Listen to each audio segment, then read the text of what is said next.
Háló, sziasztok! A fotós társam már elment, úgyhogy most egyedül készítem a videót. Nagyon nagy sikereink vannak ma. Félelmetes jó fények, fantasztikus madarak jöttek. Az első pozíciónkat feladva egy másik fotós helyet választottunk magunknak, mert a nyílt vízről olyan szél jött be, hogy egyszerűen elviselhetetlen volt a hideg. Mozgatta az álcahálót a szél, úgyhogy nem nagyon volt madár mozgás a vízen. Úgyhogy úgy döntöttünk, hogy följebb jövünk itt a szélcsendesebb részre. A nap gyönyörűen süt, fantasztikus az idő.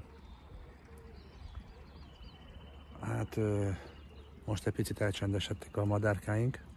A jégmadarak párban voltak. Majd fogok berakni majd képeket, nektek meg tudjátok nézni, nagyon jó képeket sikerült készíteni. Zoli fotós társam pedig videót is készített az elrepülésről, úgyhogy nagyon-nagyon szuper, teljesen jó minden, úgyhogy boldogság van ma. Még egy picit maradok, aztán meglátjuk, mi lesz az a végeredmény. Megosztom majd veletek. Na, addig is hajrá, sziasztok!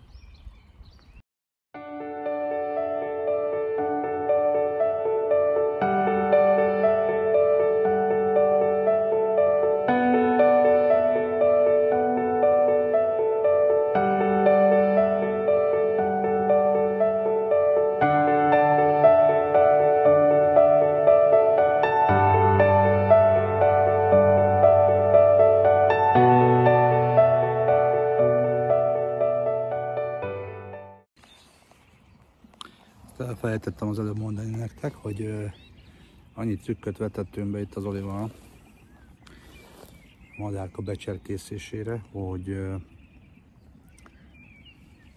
MP3 hangot játszottunk le, a jégmadárnak a hangját játszottuk le, amit kihelyeztünk a rászálló ág mellé, egy faágra, és láthatóan felkeltette az érdeklődését. Ennek köszönhetően elég sokszor repült rá az ágra, amit kihelyeztünk. Úgyhogy a siker ennek is köszönhető. Úgyhogy az Zolinak az ötletet azt köszönöm, meg a hangfájt is köszönöm, hogy átküldte. Hasznos volt. Hamarosan bontom itt a kis felszerelésemet, aztán elindulok haza feldolgozni a képeket, megnézem, hogy mit sikerült összehozni. Most már kezd egy kicsit népes lenni itt a part, jön a délutáni forgalom. Most már ketten is elmentek mellettem, úgyhogy ezt már nevezhetjük hatalmas forgalomnak itt. Na, úgyhogy akkor már szerintem ennyi volt. Sajnos az Olival nem tudtam közös videót készíteni. Nem is mondta, hogy hozzájárulna, őt nem is kérdeztem igazán, de lehet, hogy legközelebb majd megkérdezem tőle, hogy mit szólna hozzá. Na, meglátjuk a továbbiakban, hogy lesz. Na, sziasztok, köszi a figyelmet, hej ho!